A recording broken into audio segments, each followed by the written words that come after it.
N'amakuru abantu benshi bari gukomeza gutangaho ibitekerezo bigiye bitandukanye kuri Bwiza Emerance. Tugiye kugaruka kuri iyi nkuru yo mu myidagaduro ya hano mu gihugu cy'u Rwanda y'uwo muhanzi. Ni umuhanzi ukundwa n'ingeri zose. Bwiza abantu benshi baramukunda, bakunda inganzo yiwe, abato, abakuru.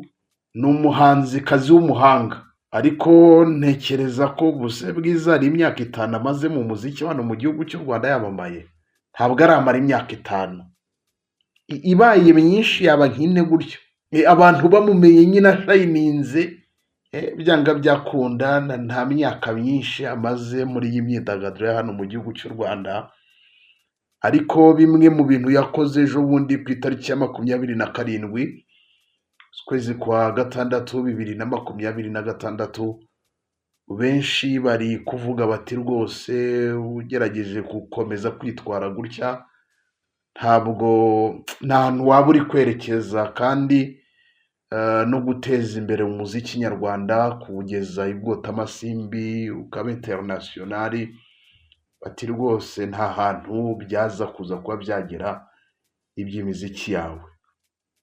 Murabizi ko kuri ubu ngubu ibitaramo byatangiye ku itariki ya 13 z'ukwezi kwa gatandatu. Bruce Melody ari gukora ibitaramo byitwa Summer Country Tour. Ni ibitaramo byatangiriye i Musanze bijya Nyagatare. Ejo bundi ku itariki ya 27 ni ibitaramo byari biri kubera hariya i Nyamata kuri stade hariya i Bugesera. Abahanzi bari muri ibi bitaramo ni abahanzi 4.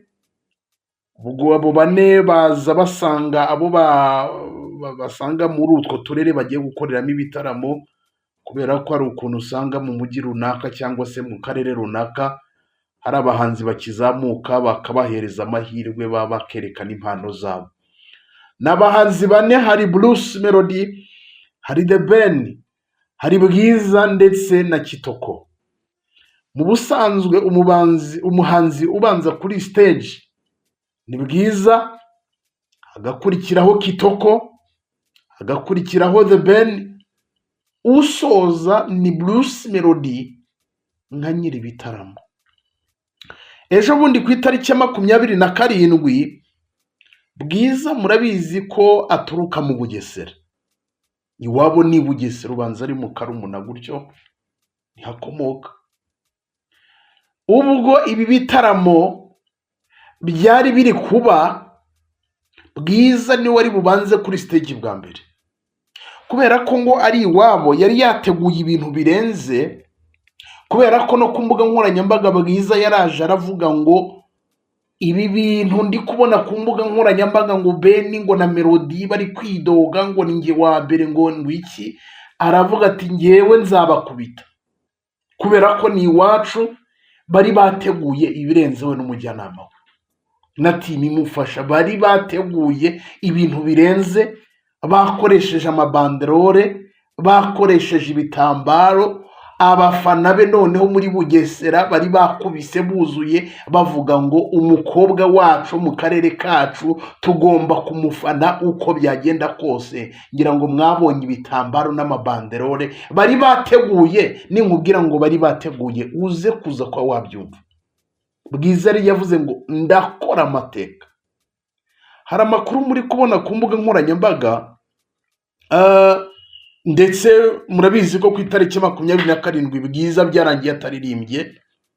Hari amakuru y'ibiri kuvugwa ku mbuga nkoranyambaga, benshi bari kuvuga batari koze ibi bintu ntabwo byaba ari ubwana koko, ku rwego nyine umuntu yakwanga kuririmba kubera ibintu nk'ibyo ngibyo. Bati Bwiza ntabwo bwaba ari ubwana koko kwanga kuririmba.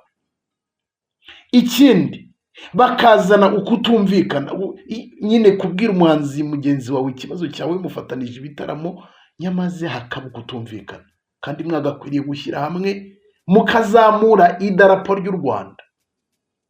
Bwiza mu masaha y'ijoro nka saa 3 saa 4 gutyo z'ijoro, abantu batangaye no kubona itangazo Bwiza yashyize ku rubuga rwiwe rwa Instagram avuga ko atari buririmbe muri ibi bitaramo. Yiseguraga ku bafana biwe, abiseguraho ati rwose mbiseguyeho, ati twari gukora ibirenze, ariko nagize impanuka. Ubwo navaga kuri hoteli nakoze impanuka yambujije kuririmba muri ibi bitaramo. Wumve ko iki kintu Bwiza yashyize ku mbuga nkoranyambaga cy'impanuka ngo yakoze ari ukubeshya. Ikintu cya mbere, kwiyaturiraho ikintu kibi. Bwiza nta mpanuka yigeze akora. Kwiyaturiraho ikintu kibi ari byo abantu bari kuvuga ngo ese Bwiza nyine afite ni uruhe rugero bw'ubwana yaba yifitemo ku rwego abeshya ngo yakoze impanuka. Umuntu akora impanuka, yego ni imodoka wenda yaguye, ntashyire ku mbuga nkoranyambaga ngo ashyireho agafoto, ni ukubeshya. Amakuru y'ubwino ameze gute? Abantu mwari muri stade ya Bugesera mwabonye uburyo ni igitaramo cyatinze pe. Kimwe mu bitaramo bakoze i Musanze, bakora Nyagatare, ariko i Bugesera niho hantu batangiye batinze, ku rwego byageze igihe abafana bari bananiwe. Ibaze kugera muri stade saa 9 abantu bagatangira kuririmba mu masaa 3 saa 4 gutyo. Abafana bari bananiwe. Hari amashusho amwe namwe ari kujya ku mbuga nkoranyambaga, abafana bari bicaye kubera kunanirwa pe. Guhera saa 9 umuntu akamara amasaha 7-6 ahagaze ategereje umuhanzi. Ku rwego nyine niho hantu nka Kitoko yageze kuri stage, arangije mu by'ukuri atangazwa na audience ukuntu bameze, ukuntu bakonje, ariko byari umunaniro. Avuga ati mu hantu hose twagiye abafana ba hano niho bakonje. Ko mukonje byagenze gute? Donc wabonaga abantu nyine bari bananiwe. Anaricyo kintu abantu bategura ibitaramo mugomba kujya mwibandaho, mukareba ku bafana, abantu baje gukurikira baje bimeze. Ni nayo mpamvu ujya gusanga ukabona umuhanzi wa nyuma agiye kuririmba ugasanga abafana bahise bisohokera. Nanjye byigeze kumbaho, byambayeho, sibye ko ariko byambayeho nanjye nigeze gutaha. Hari kimwe mu bitaramo nitabiriye ariko nigeze gutaha bitewe no nari nananiwe pe. Nageze muri stade saa 9 batangira kuririmba mu masaha nyuma y'amasaha nk'atandatu mpagaze. N'ukuntu ngana rwose nari nananiwe pe. Nari nananiwe bituma mvuga ni kandi Melody ne wari uri kuririmba kandi ndamukunda, bose na Ben bose ndabakunda tu. Yepfa no muziki nyarwanda, ntabwo ndi ku ruhande ngo rwa Melody ngo rwa Ben, oya, ukoze byiza ndamukurikira, banifuza ngo muziki nyarwanda utere imbere. Nishimiye n'uburyo Bruce na Ben bahuje imbaraga, n'ibintu byiza cyane no kuzamura idarapo ry'u Rwanda hirya muri East Africa, bakamenya ngo mu Rwanda hari ibitaramo biri kuba by'abahanzi bakuru. Donc ni ikintu cyiza. Ibi bitaramo rero mu gutangira bitinze, icyari kibyihisha inyuma ni impaka zari muri backstage.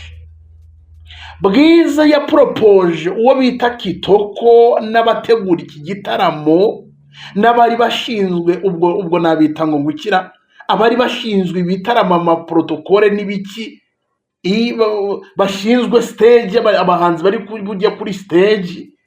Bwiza arapropose na timu bapropose Kitoko, baramubwira ngo tubabarire, hano ni iwacu, nshaka kwemeza aka karere mvukamo. Nateguye ibintu byinshi, hari ibyo ntarashyira ku murongo, mbabarira. Byari bigeze mu masaa 3. Mbabarira ubanze kuri stage. Ubundi mu busanzwe umuhanzi buri ubanza kuri stage, ubundi hari uko bakunze kuvuga ngo ubundi nabakubura stage. Nyine arayifungura akaza akayikubura, nyine akinjiza abafana muri mudu. Anariyo mpamvu buriya arabahanzi batinya gutangira kujya kuri stage ari abambere, kuko yabigoye. Urahagurutsa wapa abantu batarashyuha, abantu basinziriye, rekada. Bwiza rero aporopoje Kitoko na timu ye mu mahoro, Kitoko ati njyewe Kitoko mbanza imbere ya Bwiza. Ana aricyo kintu nakubwiye ngo kumvikana mu muziki nyarwanda. Njyewe Kitoko mbanza imbere ya Bwiza, nzi imbere ndirimba mbere ya Bwiza, njyewe ntabwo bishoboka.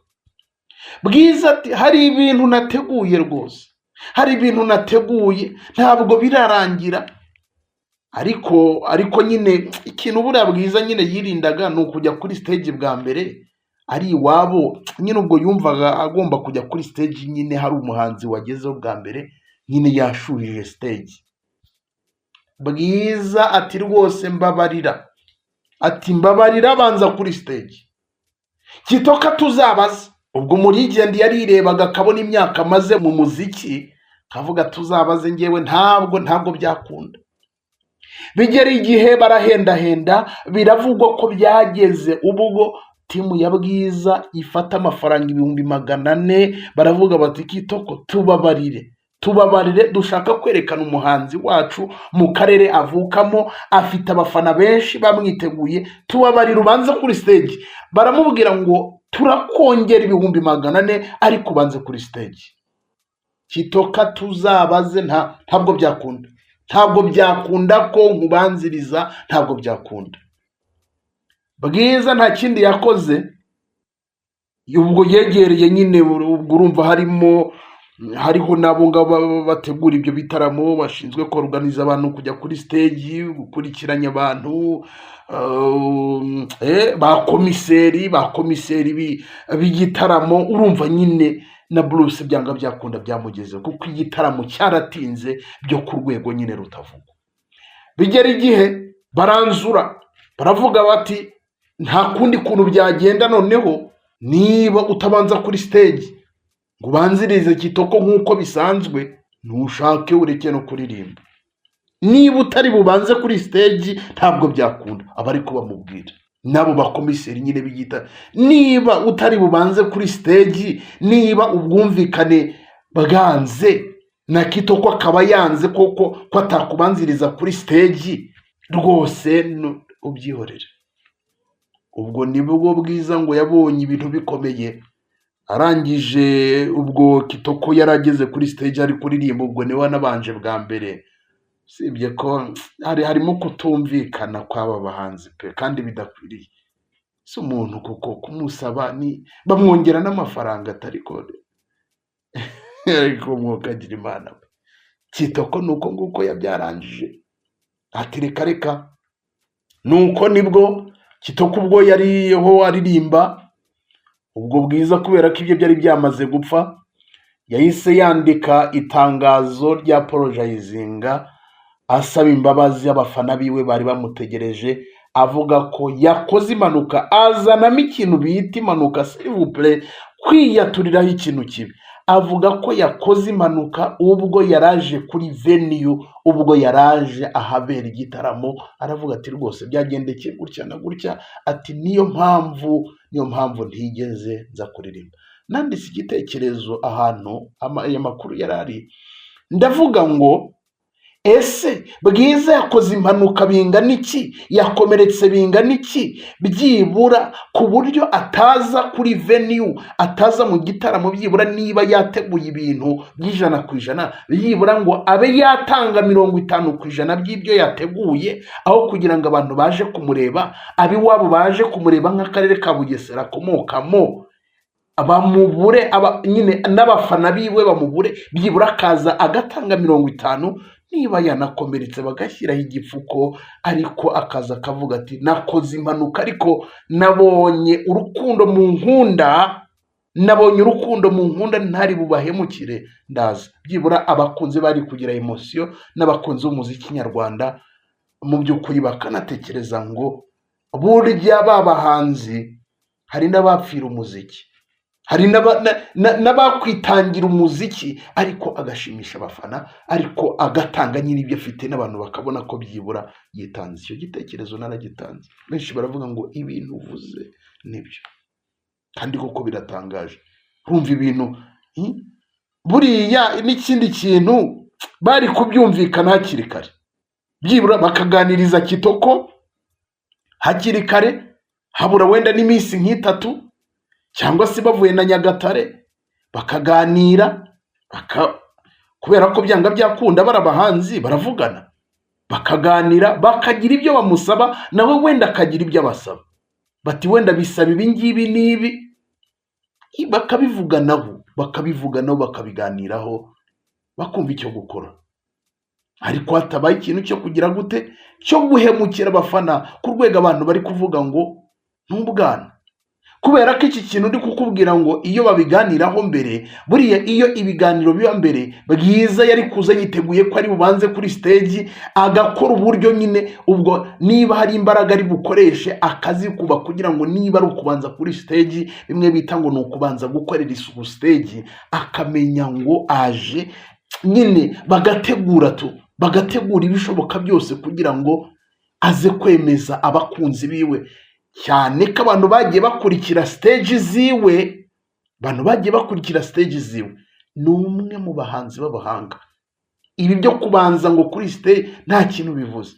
Bwiza aramukurikiye ma stage abiri yakoreye Musanze na Nyagatare, ni umuhanga byo ku rwego rwo hejuru. None ibintu yakoreye za Musanze, azana bari abasore n'udutebe akagira, ni umuhanga pe, ni umuhanga. Ariko bitewe n'ibintu nyine byabereye aho ngaho, ati nakoze impanuka n'ibiki, icyo abantu bari kuvuga, abantu bari reka gukina n'umuziki, bagushize mu bitaramo ugomba gutwika, ugomba gukubita, ariko ngo kubera ko byagenze gutyo ukivumbura nk'umwana, ukivumbura ngo ntabwo ngo rero ngo ntabwo ngo ngiye ngo ndi bujye ngo ngiye ngo iwacu ngo sinabanzamo ngo ngiye ngo sinabanza ngo kuri stage ngo hagomba kubanza ngo ndimo, akivumbura gutyo kubera ko ibiganiro byanze. Nicyo kintu abantu benshi mu by'ukuri bari gukomeza kugarukaho, bati rwose ntabwo bikwiriye. None se urugero, niba reka mbanze nkwereke ukuntu Bwiza ibintu yabibaranshije. Bwiza yashakaga kwemeza abiwabo, yashakaga kwemeza Abanyabugesera cyane ko ari hakomoka. None ko abafana bari bamwiteguye, biteguye buri kimwe, ntibamubone, ubwo bari kumufata, harya ubwo bari kumufata neza, buriya abafana be bari kumufata neza cyangwa bari kumuvumira ku gahera, bati twari twakwiteguye uradutenguha. Nibi binyoma yabeshye byo kujya ku mbuga nkoranyambaga akabeshya ngo impanuka n'ibiki, abafana bakabimenya, ubuze bw'abantu bari kumufata bate? None ubwo nibwo bari kumufata neza? Yagiye agakora ibintu yateguye akagenda, byanga byakunda erega umuhanzi ukunda, umuhanzi ufana, icyo yagukorera cyo bipfa kuba ari byiza. N'umukunzi w'umuziki, nubwo hazamo ubufana, umuhanzi ukoze ibintu byiza urabibona ko yakoze neza. Niba agiye hariya amaboko ari hejuru, ukabona yambaye neza, ukabona ibintu yakoze, imbyino, ababyinnyi byose bimeze neza, ijwi rimeze neza, ukabona ari gukora ibintu byiza. Ntabwo none se ubwo muntu wavuga ngo waririmbye nabi? None se ubu nta bafana ba Ben? Ejo hari umufana wa Ben ejo w'umukobwa nabonye ari kuvuga ati ngewe mfana Ben, ariko ibintu Bruce Melody yakoze hani Nyamata, ibintu yakoze sha rwose yatwemeje pe, arabivuga kwera kwibona ari ibintu byiza.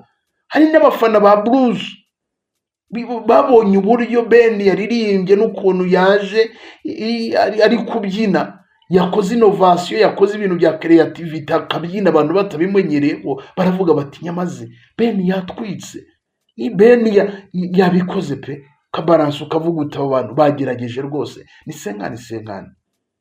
Bo reka nsoreza nuko nguko byaje kuza kuba byagenda hariya i Bugesera kuri Bwiza ejo bundi ku itariki ya 27 ubwo yangaga kuririmba, akabeshya ko habaye ikintu bita impanuka, kandi ari ukubeshya, ari ibyo bintu byo muri backstage, ari muri backstage ati sinjyayo, akitwara nk'umwana. Na Kitoko nakubwiye ndamugaya, yari kumwumva n'ubwumvikana.